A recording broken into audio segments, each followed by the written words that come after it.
Assalamualaikum warahmatullahi wabarakatuh. Alhamdulillahirabbil alamin. Wassalatu wassalamu ala asyrafil anbiya'i wal mursalin wa ala alihi wa ashabihi ajma'in amma ba'd. Alhamdulillah wa syukurillah alhamdulillah. Pada malam hari ini kita dipertemukan Allah dalam keadaan sehat walafiat dalam keadaan iman dan Islam. Salawat dan salam selalu kita kepada Rasulullah Ibrahimna Allahumma salli wa sallim ala sayyidina Muhammad wa ala ali sayyidina Muhammad. Kemarin terakhir sampai 100 berapa? 41 ya? Oh 21 atau 21. Sekarang kita masuk ke surat Al-Baqarah ayat yang ke-122.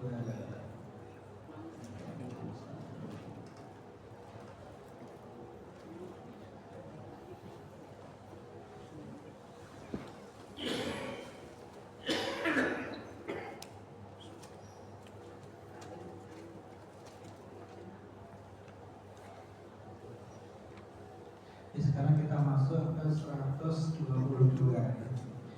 A'udzu billahi minasyaitonir rajim. Bismillahirrahmanirrahim. Ya bani Israil dzkuru ni'mati allati an'amtu 'alaikum wa anni faddaltukum 'alal 'alamin. Wattaqu yawman la tajzi nafsun an nafsin syai'an wa la yuqbalu minha 'adlun wa la tanfa'uha syafa'ah wa la hum yunsarun.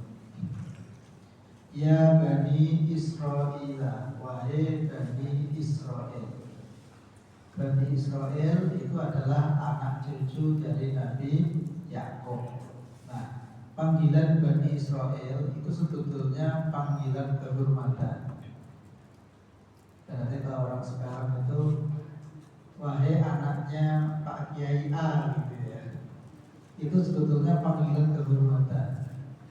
Kalau bapakmu, kakekmu itu orang soleh, gitu ya. Nah, mestinya orang yang memanggil itu punya harapan, karena dia itu anak cucu orang soleh. Mestinya dia itu ya tiru jadi orang soleh. Kalau pepatah Jawa itu, buah tidak jatuh jauh dari pohonnya, meskipun belum tentu ya. Banyak orang yang bapaknya orang soleh, anaknya tidak, harus seperti itu. Tapi umumnya anak atau cucu itu ya mirip-mirip dengan bapak atau kakek atau nenek moyangnya. Ya Bani Israil, wahai Bani Israil, uzkuru, ingatlah nikmati allati an'amtu alaikum, nikmatku allati an'amtu, yang telah aku berikan nikmat alaikum kepada kalian. Jadi ini Allah mengingatkan kepada Bani Israil, wahai Bani Israil, ingatlah nikmat yang telah aku berikan kepada kalian. Dan itu jumlahnya banyak ya. Wa min jumlatin nikmah. Nah, di antara nikmat yang diterima oleh Bani Israil itu adalah At-Tauratu, yaitu diturunkannya kitab Taurat. Nah, wa dzukira an-nikmatu innama yakunu bi syukriha. Nah, Allah di sini menyebut nikmat itu dengan suatu harapan, muncul respon dari orang-orang Bani Israil, yaitu untuk mensyukurinya. Masyukruha al-iman, dan syukur itu akan terwujud dalam bentuk iman. Jadi ketika Allah mengatakan ya Bani Israil uzkuru nikmati, itu maksudnya adalah agar mereka itu ingat nikmatnya Allah. Nah, setelah itu akhirnya mereka itu iman kepada Allah, ditunjukkan nikmatnya. Ya, ibaratnya ada anak tidak nurut sama ibunya. Ibunya bilang mana, Dhisik iku ibumu sing nyusui kowe ning dinding kowe ndak usah ngertino.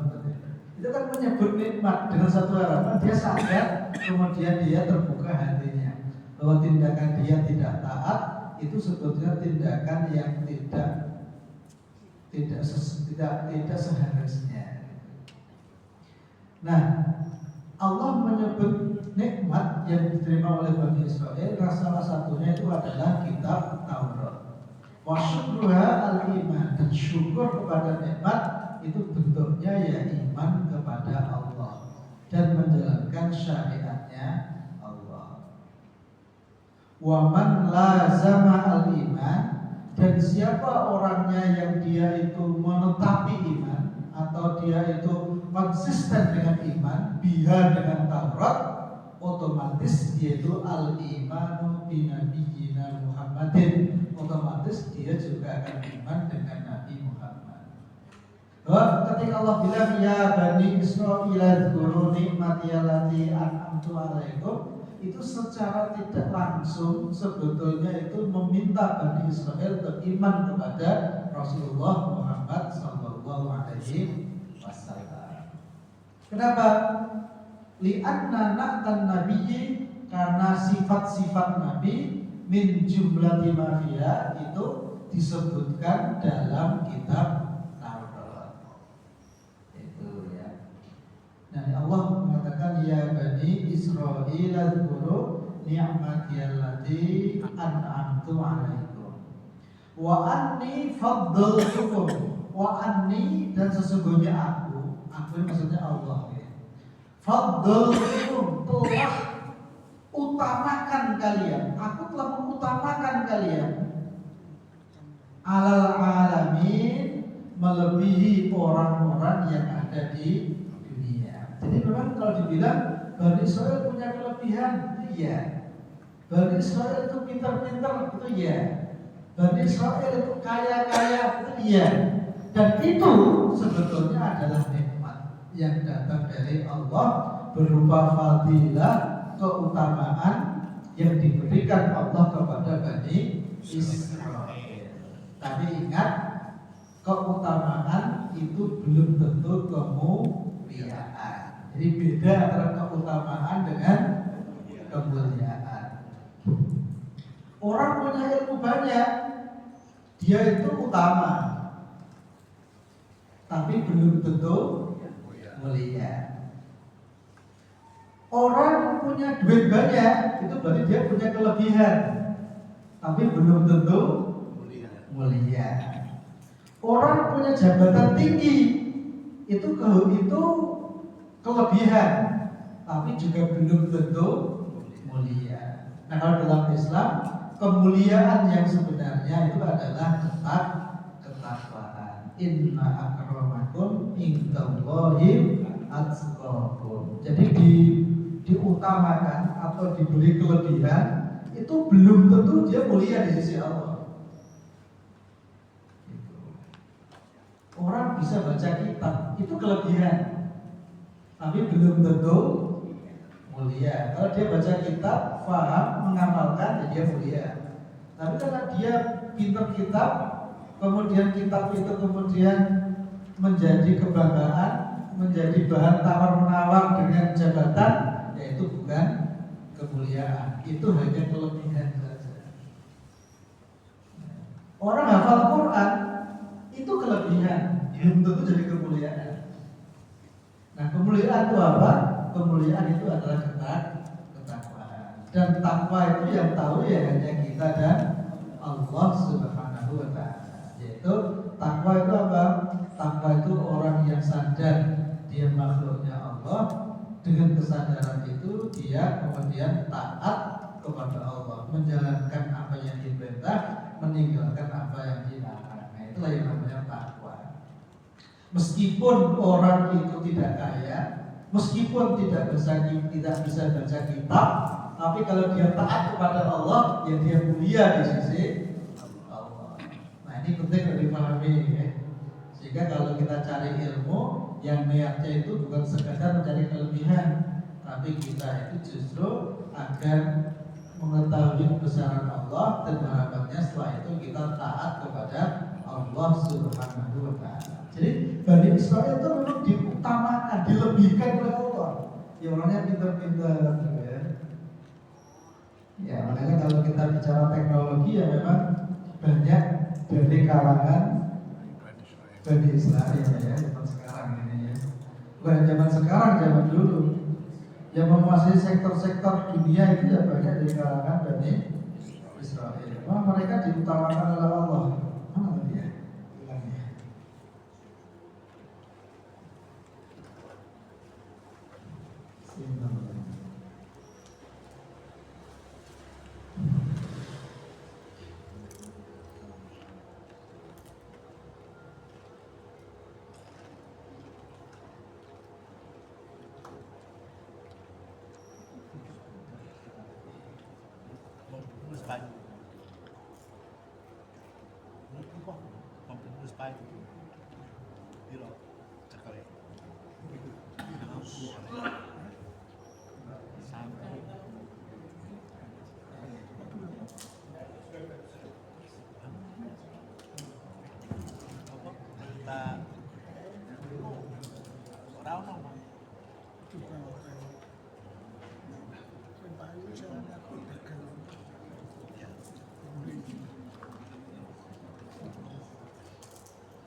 Ya jadi beda ya antara kelebihan dengan kemuliaan itu dua hal yang berbeda.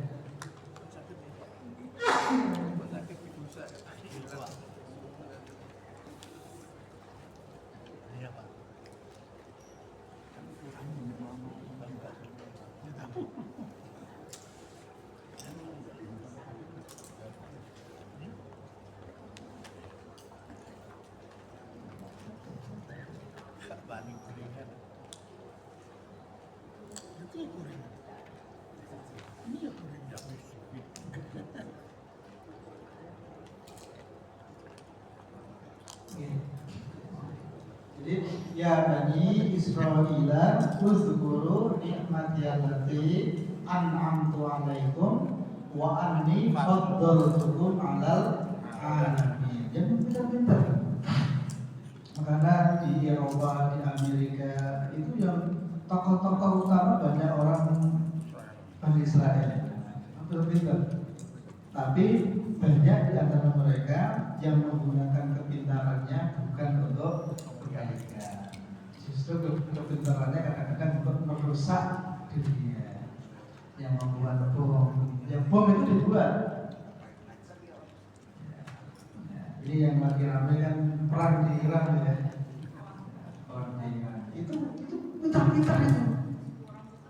Membuat pesawat F-35, membuat bomber B-01, itu pesawat-pesawat yang hebat dan buat orang pintar. Tapi ya sayangnya pintarnya itu untuk merusak dunia. Bom dibuat. Nah makanya kalau Einstein itu pernah mengatakan adalah sesuatu yang tidak masuk akal mengharapkan perdamaian tapi menyiapkan peperangan. Nah, dia itu membuat senjata-senjata itu kan butuh biaya, bukan dibuat untuk macam-macaman itu. Senjata itu dibuat dengan biaya mahal. F-16, F-35 itu harganya bisa ratusan miliar sampai triliunan. Itu semuanya pakai duit itu. Nah ketika mereka buat, ya harapannya pabrik itu ya untung. Terus bagaimana biar untung? Ya berarti harus ada yang beli. Kalau ada yang beli ya dia rugi kan. Nah bagaimana biar ada yang beli? Ya dibuat peperangan. Perang itu kadang-kadang jadi proyek. Bagi siapa? Bagi mereka yang punya memproduksi senjata. Nah itu upaya orang pintar itu. Banyak dokter di situ. Dokter beneran, bukan dokter-dokteran ya. Bukan dokter abal-abal. Banyak orang pintar. Tapi pintarnya itu justru untuk merusak dunia. Makanya dia punya kelebihan. tapi belum tentu dia punya kemuliaan. Nah, yang kita harapkan itu kan sebetulnya adalah kemuliaan dari Allah Subhanahu wa Ta'ala. Bagaimana caranya? Yaitu kelebihan yang kita miliki itu justru kita gunakan untuk ibadah kepada Allah. Kita gunakan untuk melayani hamba-hambanya Allah. Kan begitu ya? Nah, ini ajaran Islam. Nah, dan kalau orang tuh pikirannya begini ya dunia damai gak ada perang ya. Tapi masalahnya kan gak begitu. Dunia itu gak begitu cara berpikirnya. Ya, kenapa? Ya karena manusia itu memang diberikan Allah nafsu. Sehingga dengan nafsu itu dia ingin menguasai dunia, ingin menghancurkan dunia terkait dengan hal-hal yang dia tidak inginkan. Itu manusia. Makanya manusia itu kalau baik itu melebihi malaikat. Tapi kalau dia jahat itu lebih buruk dibanding dengan hewan. Ya, dibanding dengan hewan peliharaan. Ya, yang namanya katakan aja misalnya anjing itu bisa begitu orang. Tapi sejahat-jahatnya kambing itu paling gigit. Gak ada kambing yang bisa membuat rudal, gak ada. Apalagi buat F-16 gak ada. Ya paling gigit satu orang aja.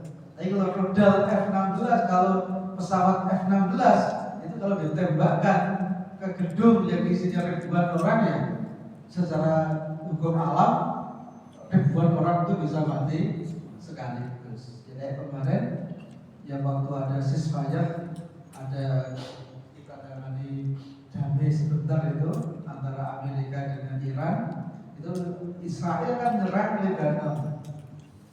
Pada sekali serangan itu yang meninggal berapa? Lebih dari 250 orang. Nah, tadi begitu di dunia seperti ini. Makanya memang Quran ini selalu mengingatkan manusia. Ya. Dan caranya Allah mengingatkan itu dengan cara apa? Dengan cara diingatkan akhir kehidupan itu seperti apa? Karena memang nasihat yang paling baik itu kematian.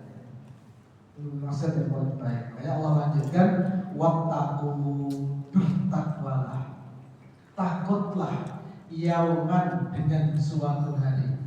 Ikhsyaw, takutlah adzab yaumin, siksa suatu hari. La tajzi nafsun an nafsin syai'an, di mana seseorang itu tidak akan mendapat balasan akibat perilaku orang lain. Tidak. Tapi orang itu akan mendapat balasan dari apa yang dilakukan. In ahsantum ahsantum li anfusikum. Kalau kita berbuat baik, ya kebaikan kembali ke kita. Wa in asatum falaha. Tapi kalau kita berbuat jahat, yang jahat itu balik kepada diri kita sendiri. Nah, diingatkan oleh Allah. Ingatlah suatu hari di mana di hari itu nanti setiap orang itu akan mendapatkan dari apa yang dia lakukan. Nah, ini kan sebetulnya peringatan dari Allah untuk siapa? Ya, kalau di sini sebetulnya untuk Bani Israel. Tapi sebetulnya ya untuk kita semuanya. Wabil khusus kepada Bani Israel. Atau siapapun orang yang meniru Bani Israel, yang menang-menangan, dumeh puasa, nah, itu diingatkan oleh Allah. Karena semuanya itu terbatas. Kekuasaan itu ada batasnya. Pada akhirnya ya ini hilang. Jangankan kekuasaan, nyawa itu loh pada akhirnya hilang. Sekuat apapun, sepintar apapun, sebaik apapun, orang itu pada akhirnya ya mati. Nah, ketika sudah mati, maka disitulah dia bertanggung jawab atas apapun yang dia kerjakan. Wala yuqbalu, dan tidak diterima minha, darinya, adlun ay fidaun, tebusan. Nah, di akhir nanti gak ada tebusan ya. Wah, aku dulu warisan akeh duit akeh masalah ora gunane. Duit dan gak ada gunanya kecuali duit yang diinfakkan. Ilmu tidak ada gunanya kecuali ilmu yang diamalkan. Tidak ada gunanya semuanya. Makanya wala yuqbalu minha adlun, tidak diterima darinya fidaun. Adlun ay fidaun, tebusan tidak ada. Wala tanfa'uha, dan tidak bermanfaat baginya syafaat. Udah gak ada syafaat, gak ada tambalan gak ada, kecuali yang diizinkan oleh Allah. Nah, makanya memang kalau kita baca ayat ini kan gak ada syafaat di akhirat. Wala tanfa'uha syafa'ah. Tapi di ayat yang lain Allah menjelaskan ada beberapa yang diberi izin untuk memberi syafaat. Ya, contohnya apa? Contohnya kayak di ayat kursi itu ya. Allahu la ilaha illa huwa la ta'khudhuhu sinatun wa la nawm lahu ma fis samawati wa fil ardi man dzalladzi yashfa'u indahu illa bi'idzni. Tidak ada yang bisa memberi syafaat illa bi'idzni kecuali yang diizinkan. Nah, berarti ada yang diizinkan. Siapa yang diizinkan? Nanti penjelasannya di ayat yang lain atau hadis yang lain. Nah, salah satu yang diizinkan memberi syafaat misalnya adalah Rasulullah Sallallahu Alaihi Wasallam. Termasuk Al-Quran yang kita baca, yang kita ikuti, bukan memberi syafaat. Nah, itu berarti termasuk yang dikecualikan oleh Allah. Makanya baca Quran, baca hadis itu harus berkaitan dengan ayat-ayat yang lain. Kalau kita hanya baca ayat ini, gak ada syafaat, titik gitu kan. Tapi di ayat yang lain dijelaskan ada, selama diizinkan oleh Allah. Jadi wala tanfa'uha syafa'ah, tidak bermanfaat baginya syafaat kecuali yang diizinkan oleh Allah. Jadi Allah sudah memberitahu siapa yang diizinkan. Dan bisa jadi memang ada pihak-pihak lain yang diizinkan oleh Allah tapi tidak diberi tahukan. Yang bisa jadi kan kita sudah tahu itu hanya Allah Subhanahu wa ta'ala. Maka saya sering bilang, jadi di hukum dimanapun itu ada yang namanya nizam, ada yang namanya aturan, ada yang namanya kebijaksanaan.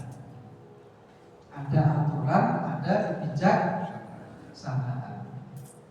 Itu dimanapun, termasuk di akhirat, ya termasuk di dunia. Ada yang namanya aturan. Orang yang nggak pakai helm itu melanggar hukum dan kena sanksi. Itu aturannya begitu, betul nggak? Ada orang ketangkap polisi, berarti kan dia nggak pakai helm, kan salah kan berarti? Ada cerita Pak, saya ini cepat-cepat Pak, saya dapat berita anak apa? Dapat berita ibu saya meninggal di rumah sakit. Ya mungkin polisinya kan memberikan kebijaksanaan. Udah Pak, kita nggak apa-apa, Bapak langsung aja, begitu bisa jadi. Nah ini itu berarti adalah kebijaksanaan. Jadi ada yang namanya aturan, hukum akhirat itu ada, dan hukum akhirat itu sudah tertentukan dalam Quran. Tapi selain ada hukum, ada nizam, ada kebijaksanaan. Di kampus juga begitu. Ada orang kalau dia itu tidak bayar SPP, ya nggak bisa kuliah, ya kan? Nah ada orang dia nggak bayar, bisa kuliah nggak? Ya nggak bisa, kecuali yang dapat kebijaksanaan. Siapa yang punya kebijaksanaan? Yang kalau di kampus yang punya ya, misalnya rektor. Misalnya orang ini itu tidak bayar, tapi diberi kebijaksanaan waktu ikut kuliah. Kenapa? Karena dia bisa pernah lomba, pernah apa, diberi kebijaksanaan. Atau misalnya dia daerah yang kena bencana, misalnya itu bagian dari kebijaksanaan.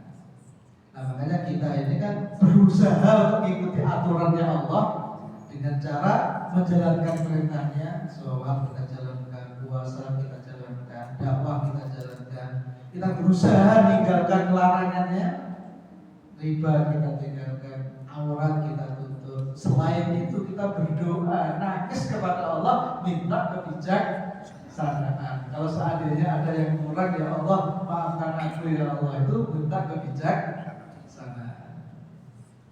Gitu ya. Jadi wala tanfa'uha syafa'ah, dan tidak bermanfaat syafaat sekaya apapun, sepintar apapun, kecuali yang diampuni oleh Allah, yang diberi kebijaksanaan oleh Allah. Siapa itu ya kita tidak tahu. Yang punya itu Allah, betul ya? Yang tahu Allah, yang kita tidak tahu. Tapi kalau kita sebagai manusia ya, Rasulullah itu punya paman, namanya Abu Thalib. Nah Abu Thalib itu sampai beliau wafat itu belum berislam. Tapi pembelaannya ke Nabi itu kan luar biasa. Nah itu beliau itu masuk neraka atau surga? Ya kalau kita ditanya kita tidak tahu. Mau kita tidak tahu surga neraka. Tapi kalau menurut aturan, ya masuk neraka. Wong dia itu tidak beriman. Tetapi kan Allah tidak hanya punya aturan, juga punya kebijaksanaan. Tapi kita tidak tahu. Makanya kalau kita tidak tahu ya tidak usah dibahas. Ya. Tapi kita perlu meminta. Ya makanya orang yang dicintai Allah itu akan diberi kebijaksanaan. Dia tidak hanya berlaku hukum-hukum saja. Nah disitulah penting untuk kita. Jadi wa anni faddaltukum alamin wala tanfa'uha syafa'ah wala hum yunsarun, dan tidak ada bagi mereka yunsarun itu ditolong. Nah ini kita diminta untuk takut dengan hari ini, dengan munculnya hari ini, dan hari ini yang disebut ini pasti nanti akan datang. Dan orang kalau ingat ini, insya Allah dia itu gak akan berani zalim ke orang lain. Betul ya? Kenapa orang itu zalim? Karena lupa ini. Yang dia ingat hanya saya, pinter, puasa, kan itu. Tapi kalau kita ingat ini, maka insya Allah kita kembali ke awal penciptaan kita. Makanya memang tidak ada yang lebih utama nasihat itu kecuali nasihat tentang kematian itu. Makanya ada hadis yang mengatakan ya, kafa bil mar'i nasihatan. Jadi nasihat terbaik itu ya sebetulnya adalah kematian. Makanya kita ini diperintah oleh Allah, Rasulullah untuk sering datang ke makam. Kenapa? Biar apa? Biar ingat mati. Ya, biar ingat mati. Tapi kalau kita itu datangnya bukan ke makam, datangnya ke showroom, datangnya ke pesta-pesta, ya yang diingat ya ini justru kebewaan hidup. Makanya ini penting ya, datang ke makam itu penting. Tapi ya banyak yang ke makam bukan untuk ingat mati. Ke makam malah kita yang enggak ya banyak juga. Ya kalau kita ke makam juga harus hati-hati juga, niatnya harus ditata. Ya segala sesuatu itu harus ditata niatnya ya. Karena segala sesuatu itu ya semuanya bergantung pada niat. Jadi wala tanfa'uha syafa'ah wala hum yunsarun, dan mereka tidak akan diberi pertolongan. Ayyamna'una mimma yuridullahu bihim. Nanti di akhirat tidak ada satupun orang, satupun kekuatan yang akan bisa menolak apa yang diinginkan Allah. Tidak ada. Ya makanya di itulah sebaik-baik, seadil-adilnya pengadilan. Makanya nanti kalau kita umat Islam yakin ada yang namanya pengadilan akhirat. Tapi kalau bisa, memang urusan dunia kita selesaikan di dunia, kalau bisa. Sehingga di akhirat nanti sudah tidak ada urusan lagi. Tapi kalau dunia nggak selesai, ya ada akhirat. Kalau nggak selesai ada urusan akhirat. Tsumma dzakarallahu qissata Ibrahim. Nah kemudian setelah Allah jelaskan ayat yang ke-123 ini, kemudian Allah lanjutkan dengan kisah Nabi Ibrahim. Taubiqan li ahlil milal al-mukhalifina, dengan maksud untuk memberi peringatan atau untuk menertawakan atau untuk mengingatkan orang-orang yang mengaku pengikut Nabi Ibrahim tapi justru mengingkari ajarannya Nabi Ibrahim. Jadi banyak ya. Jadi orang-orang yang mengkultuskan atau mengagungkan tokoh tertentu itu belum tentu mengikuti tokoh itu. Paham gak? Orang yang mengagungkan Nabi Isa itu belum tentu dia mengikut Nabi Isa. Bisa jadi yang dilakukan justru malah mengingkari. Orang yang mengikuti Nabi Ibrahim itu belum tentu mengikuti ajaran Nabi Ibrahim. Bisa jadi mengingkari. Paham ya? Orang yang mengagungkan kiai, misalnya katakan saja di Indonesia mengagungkan Kiai Haji Hasyim Asy'ari misalnya, mengagungkan, itu belum tentu dia itu mengikuti ajarannya. Belum tentu, bisa jadi mengingkari. Meskipun dia selalu berlindung di balik nama besar beliau. Hanya itu, pengikut tapi nggak ngerti. Misalnya, sebetulnya Kiai Haji Hasyim Asy'ari itu nulis kitab nggak? Nulis, banyak kitab sebetulnya. Banyak kitab. Nah kitab itu dipelajari nggak? Banyak yang tidak ya. Bahkan namanya aja nggak tahu, banyak nggak tahu. Jadi dia nulis kitab banyak, lebih dari 30 kitab.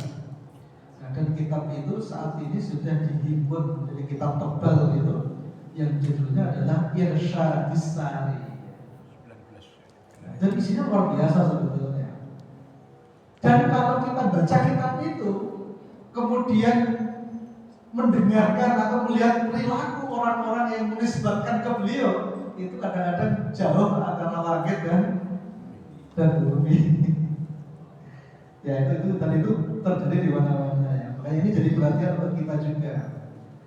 Jadi belum tentu orang yang mengidolakan tokoh tertentu dia itu mengikuti ajarannya, ideologinya. Kadang-kadang justru mengingkari.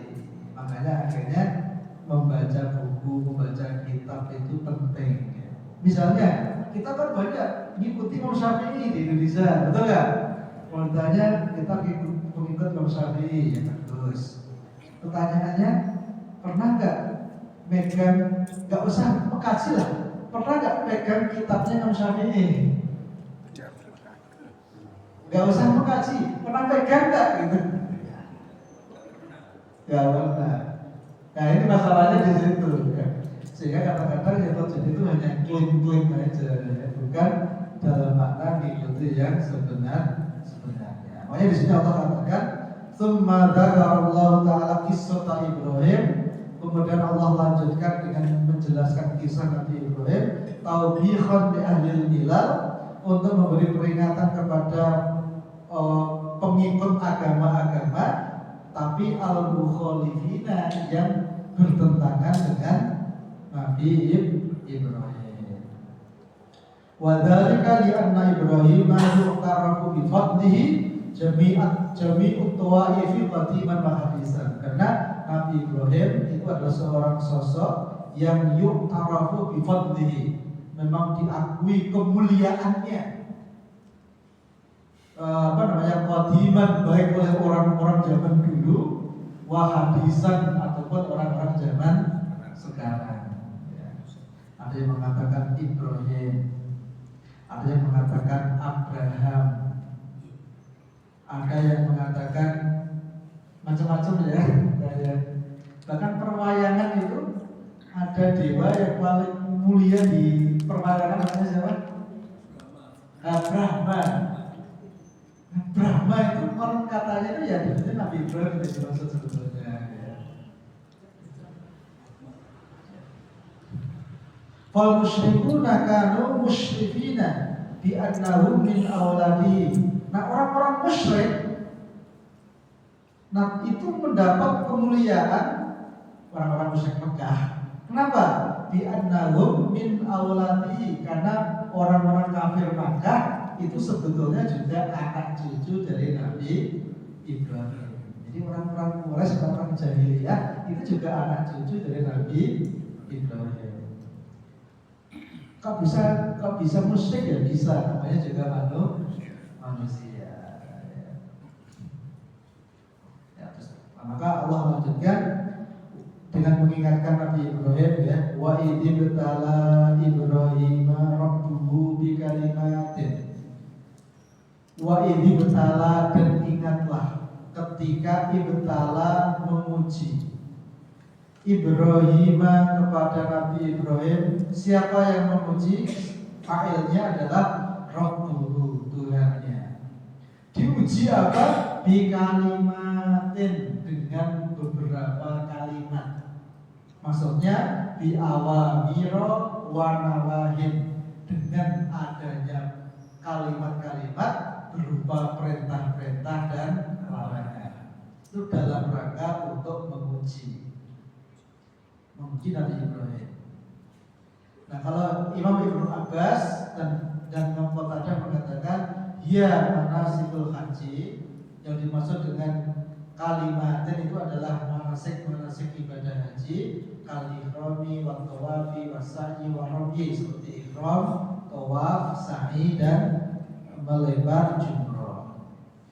Wa qala Ibnu Abbas, nah Ibnu Abbas itu menjelaskan yang dimaksud dengan kalimatin, jadi kalimat-kalimat yang itu berupa ujian untuk Nabi Ibrahim, dia asrul khisalin, itu ada 10 hal.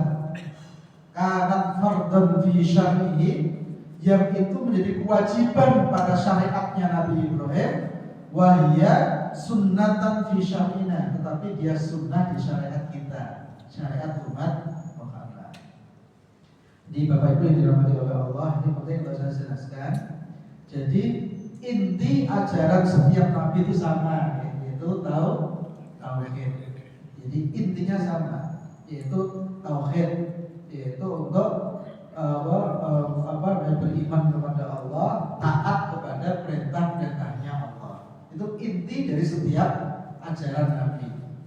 Tapi kalau bicara syariat, nah itu beda-beda. Syariatnya beda-beda. Misalnya syariat sholat 5 waktu itu hanya di zaman Nabi Muhammad. Di zaman sebelumnya itu ada sholat, tetapi tidak 5 waktu. Ada yang sholatnya itu bukrota wa asila, hanya pagi dan sore. Ada yang begitu. Makanya nanti ada kaidah dalam usul fikih, syar'un man qablana laisa syar'an lana. Jadi syariat umat terdahulu itu bukan syariat untuk kita, kecuali yang ditetapkan ulang oleh Allah. Contoh, haji itu awalnya itu syariat untuk Nabi Ibrahim dan umatnya. Nah, kemudian di zaman Nabi Muhammad disyariatkan lagi untuk Nabi Muhammad. Makanya ketika kita itu haji, ketika kita umrah, ketika kita sa'i, maka yang kita ikuti syariatnya siapa? Berarti yang kita ikuti syariatnya Nabi Muhammad, yang secara historis sudah dimulai semenjak zaman Nabi Ibrahim. Paham ya? Itu syariat Muhammad. Contoh, kalau zaman sekarang aturan pakai helm itu aturan pemerintahan zaman kapan? Jadi syariat atau aturan pakai helm itu adalah aturan pemerintah zaman sekarang. Makanya kalau kita nggak pakai helm, ya tak polisi sekarang itu. Karena itu aturannya begitu. Nah, yang secara historis aturan itu sudah dimulai semenjak zaman Pak Harto. Kan gitu ya. Ya haji itu begitu. Haji itu syariatnya Muhammad. Tapi secara historis sudah dimulai semenjak zaman Nabi Ibrahim. Nah, ini penting memahami ini karena sekarang itu banyak yang salah paham tentang masalah ini. Syar'un man qablana laisa syar'an lana. Jadi kalau bisa syar'an itu beda-beda. Ini contoh di sini Ibnu Abbas ini adalah sepupu Nabi. Nah, kalimatin ada kalimat-kalimat yang diujikan Allah kepada Nabi Ibrahim. Kalau kata beliau itu ada 10.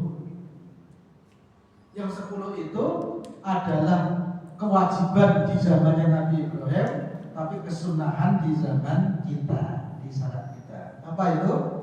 Dia menjelaskan khamsun fil ra'si wa khamsun fil jasad. Jadi ada 5 di kepala dan ada 5 di dada.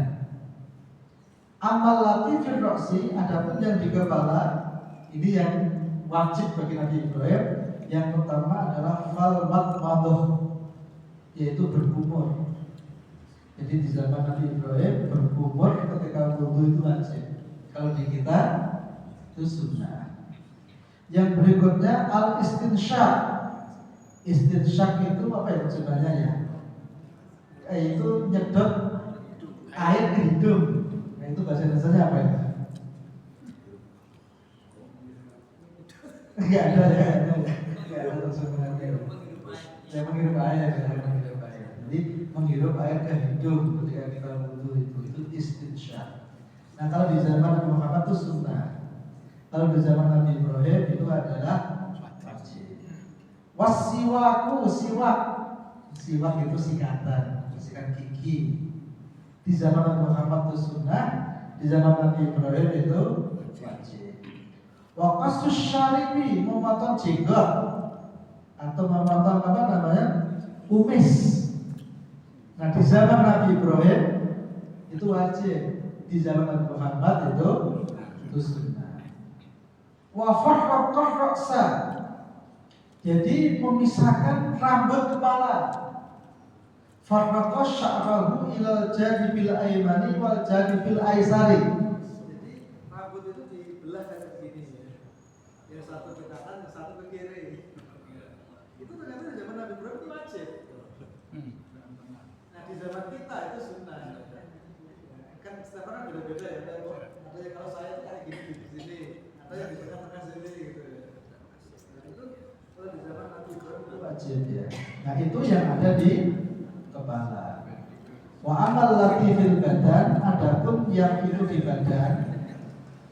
Contohnya adalah fal khitan, seperti khitan. Ya, sunat ya, sunat.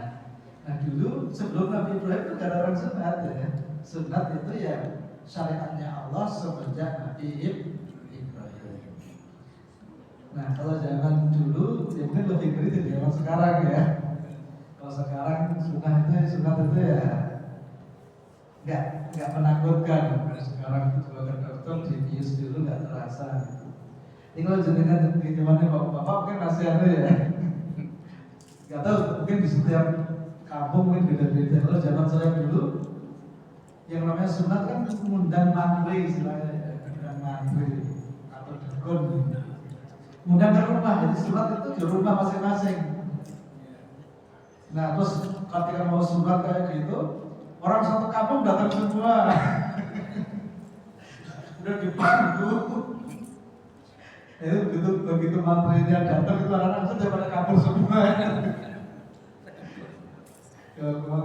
Dan kesannya itu sesuatu yang mengerikan. Nah, itu di zaman Nabi Ibrahim mungkin lebih ngeri lagi ya. Tapi karena ini perintah Allah ya dikerjakan. Wahalul anah, wanatful ibti termasuk nyabut apa namanya bulu ketiak. Wataflimul adfar, motong jari-jari kuku. Di zaman Ibrahim itu wajib, di zaman kita itu sunnah. Wal istinja'u bil ma, termasuk kita itu membersihkan kotoran dengan air ketika buang air besar, itu istinja namanya ya. Di zaman Nabi Ibrahim itu wajib. Nah, itu semuanya adalah bagian dari kalimatin, ujian-ujian yang disampaikan oleh Allah kepada Nabi Ibrahim. Wa idh tala Ibrahim rabbuhu bi kalimatin. Ingatlah ketika Allah memuji Ibrahim dengan kalimat-kalimat, maksudnya dengan perintah-perintah. Fa'atamma, kemudian beliau menyempurnakan hunna, kalimat-kalimat itu. Maka karena Nabi Ibrahim itu menyempurnakan ujian dari Allah, semua yang dikerjakan, makanya Nabi Ibrahim itu mendapat gelar Khalilullah, kekasihnya Allah. Jadi sebetulnya ujian itu dalam rangka untuk memuliakan, bukan untuk menyulitkan. Ya, itu yang harus kita pahami. Ngapain sih Allah mendadak larang ujian-ujian baik? Kenapa nggak langsung dimasukkan ke surga aja semuanya? Loh, kalau nggak pakai ujian, masuk surga itu nggak enak. Betul nggak? Nggak enak. Yang membuat surga itu nikmat karena ada ujian. Seperti kayak di kampus itu loh. Kemudian ada ujian. Nah, setelah ujian baru dapat nilai. Coba kalau mahasiswa semuanya dikasih nilai A nggak sama ujian, maka nilai A itu nggak ada maknanya. Kita pegang ijazah saja malu sendiri gitu. Kalau nggak ada ujian, betul nggak? Ini beda kalau ini hasil ujian kita, apalagi ini hasil untuk dapat ini, saya itu berdarah-darah ini, berarti semakin bangga kita, semakin nikmat rasanya. Jadi memang ujian itu sebetulnya untuk Allah itu memuliakan seseorang. Nah, siapapun mereka yang diuji kemudian dia itu menjalankan dengan sebaik-baiknya, ya maka dia akan dimuliakan oleh Allah. Kenapa Nabi Ibrahim kok begitu mulia? Sampai kemuliaannya masih pada detik ini, pernah berapa ribu tahun itu. Ya karena beliau itu betul-betul dipuji oleh Allah dan beliau menjalankan dengan sebaik-baiknya. Jadi orang itu mendapatkan apa yang dia lakukan. Nah, kadang-kadang kan begini ya. Ada orang itu, misalnya ada, kalau di Jawa ini kan ada wali songo ya. Dan wali songo kan banyak yang ziarah. Nah, sebagian orang yang nggak setuju ziarah kadang-kadang kan ngapain sih? Jadi orang kok ziarah-ziarah gitu ya. Nah, dia nggak tahu kenapa orang kok ziarah ke para wali itu. Itu bukan tiba-tiba. Kenapa orang kok sampai ziarah ke makam itu, berdoa kepada Allah di situ? Kenapa? Karena dalam pandangan masyarakat, para wali itu orang-orang yang berjasa. Makanya mereka itu datang meskipun jaraknya jauh. Coba kalau nggak berjasa, kita mau datang nggak? Nggak mau, karena dia berjasa. Apalagi dalam pandangan masyarakat, ini jasa yang luar biasa karena urusan agama. Karena dalam pandangan masyarakat, mereka adalah orang-orang yang dulu berjuang tanpa pamrih menyebarkan agama. Sehingga mereka sekarang beragama, sekarang bisa sholat, sekarang tahu makna hidup. Karena mereka melihat ini jasa dari para mereka orang soleh ini. Kemudian mereka datang untuk hormat kepada mereka, termasuk berdoa kepada Allah Subhanahu wa Ta'ala. Jadi kan tiba-tiba gitu loh. Betul kan? Ya kayak kita aja loh. Coba ada yang meninggal, terus yang meninggal itu bagi kita nggak pernah ada jasanya, kita nggak kenal, nggak ada. Kayak kan kita kira-kira takziah nggak? Ya enggak lah ya. Tapi coba kalau yang meninggal itu orang yang pernah ngajari kita, orang yang pernah bantu kita, orang yang pernah kerjakan sesuatu bersama kita, meninggalnya gimana? Ya kita untuk memberikan penghormatan terakhir. Jadi apa yang terjadi itu sebetulnya adalah benih dari yang kita tanam. Dan orang itu semakin ikhlas, benih itu semakin subur. Dan kalau kita menebar kebaikan, semakin tidak ikhlas, maka benih itu semakin tidak subur. Makanya orang-orang yang ikhlas karena Allah itu justru Allah akan buka pintu cinta kepada orang itu. Ya kan begitu ya. Makanya Nabi Ibrahim dimuliakan oleh Allah. Kenapa? Karena fa'atan mahun. Karena ketika dipuji oleh Allah itu sempurna. Ibaratnya kalau kasih nilai itu ya nilai 100 gitu. Makanya dicintai oleh Allah. Sampai setiap ada nabi datang berikutnya diceritakan tentang Nabi Ibrahim menjadi teladan bagi manusia. Karena kemuliaannya. Kenapa? Karena ketaatannya kepada Allah Subhanahu wa ta'ala. Nah, ini teladan bagi kita. Berarti kalau kita ingin dicintai oleh Allah, dicintai oleh makhluknya Allah, caranya gimana? Ya taat kepada Allah. Jalankan perintah Allah. Tunaikan amanah dengan seadil-adilnya, dengan seikhlas-ikhlasnya. Itu otomatis dicintai oleh orang, betul nggak? Tapi kalau kita dikasih amanah malah kita tidak menggunakan, ya semua orang akan mendoakan jelek, betul nggak? Kita di Indonesia itu pernah punya jenderal, namanya Jenderal Hugeng, betul nggak? Kalau disebut nama Jenderal Hugeng, yang ada itu penghormatan siapapun orangnya, betul nggak? Kenapa? Karena dia orang yang adil, orang yang amanah, tidak pernah mengambil keuntungan untuk dirinya sendiri. Meskipun sikap itu yang membuat beliau tidak kaya, maksudnya kaya dunia ya. Makanya ketika beliau pensiun ya, lebih tepatnya mengundurkan diri, beliau nggak punya apa-apa, mobil aja nggak punya, padahal sekelas jenderal, Kapolri nggak punya mobil. Bahkan kalau di dalam kisah itu dikatakan, akhirnya ketika beliau pensiun jadi dari jenderal itu nggak punya mobil, akhirnya setelah itu beberapa jenderal polisi itu iuran untuk membelikan mobil sebagai kenang-kenangan ke Jenderal Hugeng itu. Luar biasa itu, cintai orang. Tapi kalau dia semena-mena, ya nggak ada yang mencintai. Yang ada ya sumpah serapah, betul kan? Nah, itu hukum alam itu hukum alam. Makanya Rasul pernah mengatakan, jadi khiyaru a'immatikum, sebaik-baik pemimpin kalian adalah alladzina yusalluna alaikum wa tusalluna alaihim wa tuhibbunahum wa yuhibbunakum.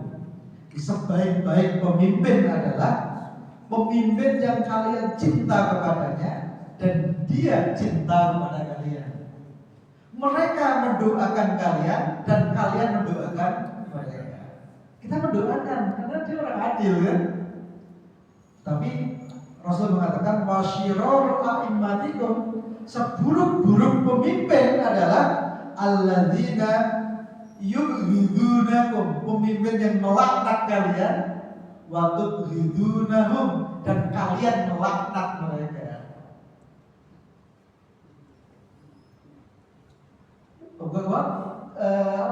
Ya ini seperti ini memang. Itu alamiah. Makanya kalau kita itu berbuat baik, berbuat adil, itu otomatis dicintai oleh orang, itu otomatis gitu. Makanya kenapa Nabi Ibrahim itu menjadi orang yang begitu istimewa, karena beliau itu diuji oleh Allah, kemudian fa'atam mahun, beliau menyempurnakan ujian itu. Diperintah Allah jalan, meskipun seorang diri. Lagi apa tuh ya? Padahal maling kabeh kita orang maling diri diabot ya. Mesti dimusuhi kadang-kadang Nabi Ibrahim itu berjuang seorang diri loh. Nah begitu, termasuk beliau itu kan yang memotong lehernya patung-patung gitu ya. Padahal patung-patung itu adalah sesuatu yang dikultuskan oleh masyarakat.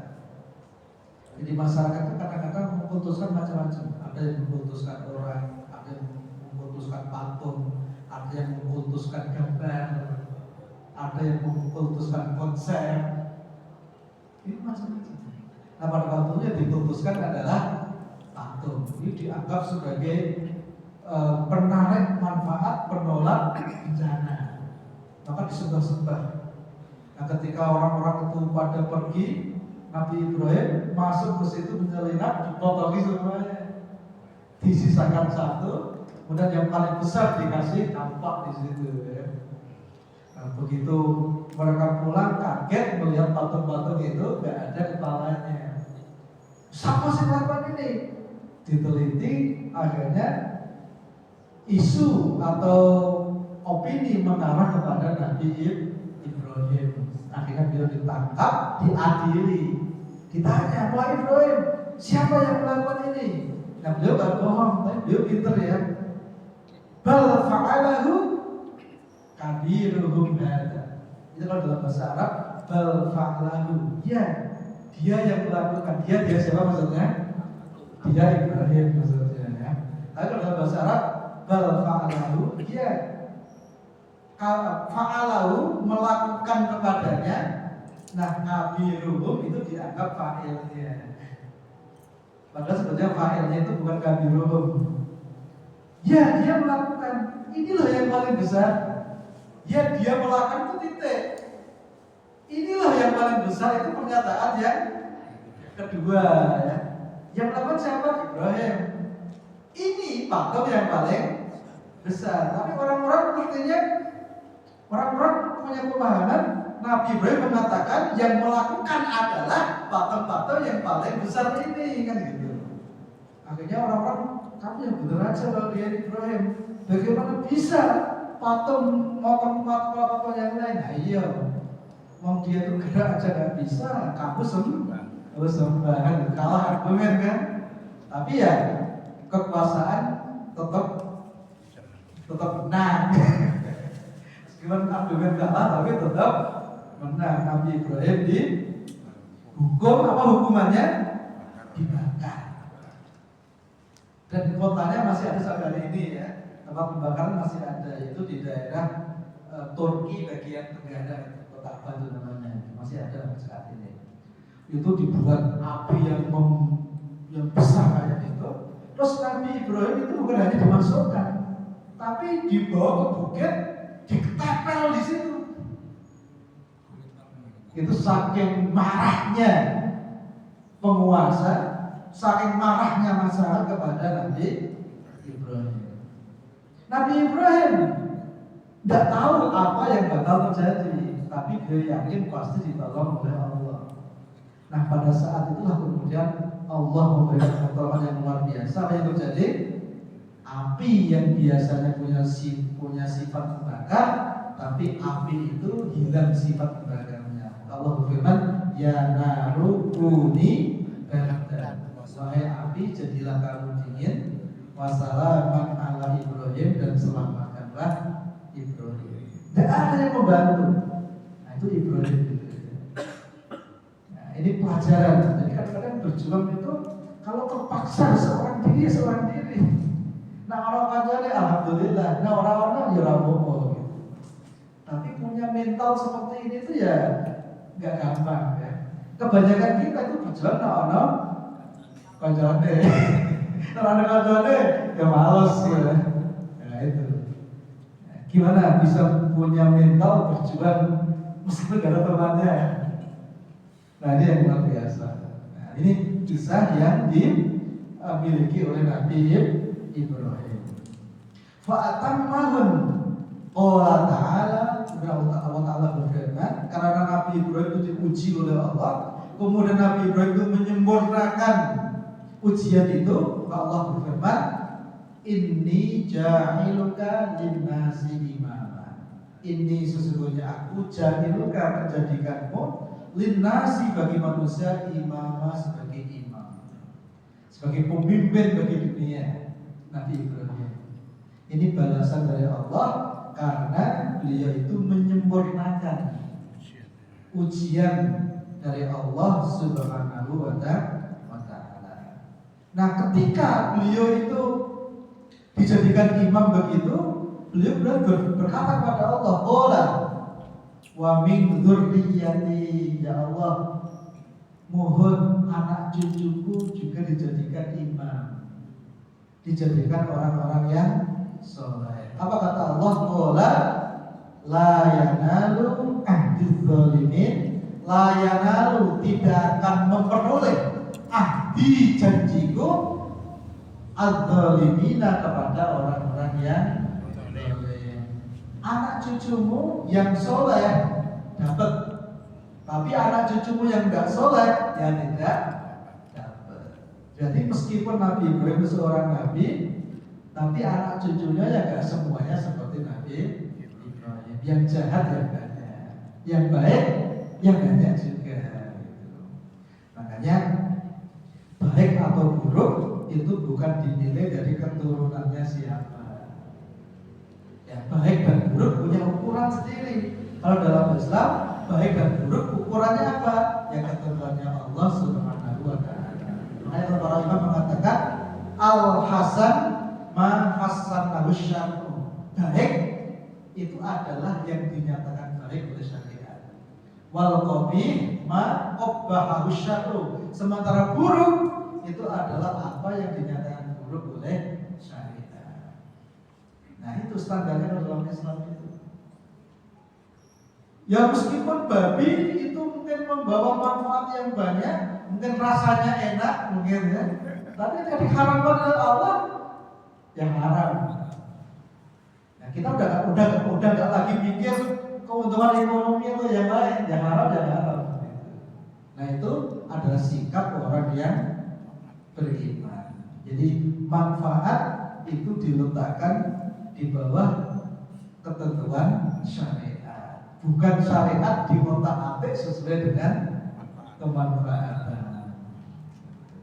Nah, ini pelajaran dari Nabi Ibrahim. Nah, Nabi Ibrahim ini termasuk Nabi yang dimuliakan dari kalangan Bani Israel, ya, karena kan termasuk nenek moyang mereka ya, Nabi Ibrahim, Nabi Ishak, Nabi Yakub, dan kemudian anak cucu itu. Ya, ini mungkin pelajaran yang bisa kita ambil pelajaran dari sini. Jadi meskipun nenek moyang kita itu seorang nabi, tapi kalau kita tidak beriman, kita tidak beramal soleh, kita tidak orang yang penuh dengan rasa cinta di hati kita, ya di sisi Allah tidak ada nilainya. Ya, berarti setiap muslim harus berusaha untuk jadi orang yang baik. Kalau misalnya nenek moyang kita kok orang yang baik, alhamdulillah kita bisa meniru, itu lebih mudah. Tapi kalau saja tidak, gak ada masalah gitu. Nah, kita bisa menawari meskipun mungkin nenek moyang kita tidak sebaik. Mungkin itu deh 3 ayat yang kita bahas pada malam hari ini. Kita masih ada waktu, kemudian 5 menit. Barangkali kalau ada yang mau ditambahkan, maka kalau ada.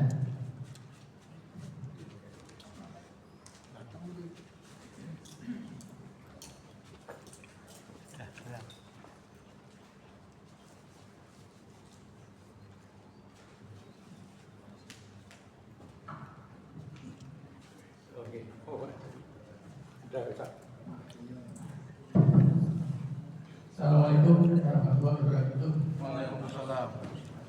Terima kasih Ustaz. Mau menanyakan soal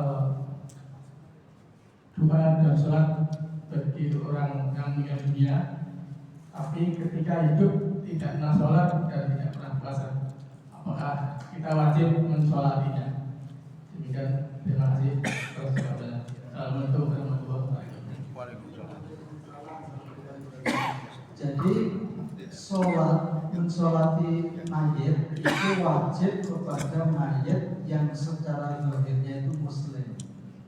Kalau zahirnya muslim, maka kita wajib untuk mensolatinya. Tapi kalau zahirnya nggak muslim, ya justru malah kita tidak boleh mensolatinya. Nah, berdoa kita gimana? Ya kita kan tidak tahu apa yang kita kan tidak tahu kan. Ya kita pokoknya kalau dia ini orangnya baik, ya kita walaupun dia orang baik. Nah kalau doa kita ya doa standar itu ya. Ya itu Allahumma warhamhu wa'afihi wa'anhu. Kalau laki-laki, kalau wanita Allahumma warhamha wa'afiha wa'anha waj'alil jannata masraya. Ya selama dia masih muslim, ya kita tetap wajib untuk melola. Tapi kalau dia tidak muslim, ya berarti kita malah tidak boleh mendoakan. Karena doa itu hanya untuk muslim. Ya. Yang kita nilai apa? Yang kita nilai dohirnya. Kalau hatinya ya Allah alam kita tidak tahu. Karena apa yang kita lihat baik kan belum tentu baik. Dan sebaliknya apa yang kita nilai tidak baik kan belum tentu tidak baik. Karena kita ini kan pemahaman kita terbatas. Allah yang tahu. Tapi kita menilai dari apa yang tampak. Nahnu bil dhahir. Ya pokoknya kalau ada orang muslim dia meninggal, ya yang namanya muslim itu ya biasanya insyaallah baik ya. Kalaupun ada salah-salah ya namanya juga manusia ya. Akhirnya kita doakan kebaikan-kebaikannya semoga diterima oleh Allah Subhanahu wa taala. Gitu. Kecuali kalau nabi itu memang pernah ada kejadian ada orang munafik. Nabi itu udah mau datang, tapi kemudian oleh malaikat dicegah dan ini jangan, ini orang munafik ya. Nah, Nabi langsung dari Allah gitu. Kalau kita ini kan ya menilai secara zahir. Ya, tapi di luar itu ya kita tidak tahu. Kita serahkan kepada Allah Subhanahu wa taala. Karena kadang-kadang itu luar biasa ya. Bahkan sampai detik ini itu ada. Kemarin tak saya di YouTube itu ada orang Amerika atau orang Inggris itu. Dia selama hidupnya itu orang kafir. Pas menjelang sakaratul maut dibimbing oleh anaknya itu mengucapkan syahadat. Itu ya ada yang kayak begitu ya. Makanya kita ini nggak boleh ngepal ke orang, kita juga nggak boleh sombong. Saat ini kita alhamdulillah termasuk orang yang beriman, wajib kita syukuri. Ya, tapi kita tetap harus selalu berdoa, berusaha agar iman ini selalu di dada kita. Makanya doa kita kan ya muqallibal qulub sabbit qulubana ala dinik. Ya Allah yang membolak-balik hati, maka tetapkan hatiku dalam agamamu. Karena banyak juga orang yang selama hidupnya itu luar biasa, tapi begitu dia menjelang wafat, nah akhirnya malah meninggalkan agamanya. Makanya kita nggak boleh sombong, nggak boleh ngempal orang lain, nggak boleh menang-menang, nggak boleh. Ya, kita bersyukur dengan apa yang ada dan kita berusaha untuk istiqomah terkait dengan yang belum terjadi. Itu aja yang paling pokok sebetulnya. Dan semoga kita dimudahkan ya Allah dan terus istiqomah itu yang paling penting. Tapi istiqomah itu memang perkara yang gak ringan, berat ya. Tapi ya semoga kita betul-betul dikumpulkan oleh Allah dengan orang-orang yang soleh dan kita dijadikan hamba-hamba yang istiqomah. Barangkali itu kita kan. Jam 9 saya akan cukup. Semoga ada manfaatnya. Kalau ada waktu selalu kita sambung di pertemuan berikutnya. Barakallahu li wa lakum wa nafa'ani wa iyyakum bima fihi min al-ayatil hakim innahu was-sami'ul 'alim. Assalamualaikum warahmatullahi wabarakatuh. Waalaikumsalam. Kemudian Bapak Ibu sekalian, apa yang kita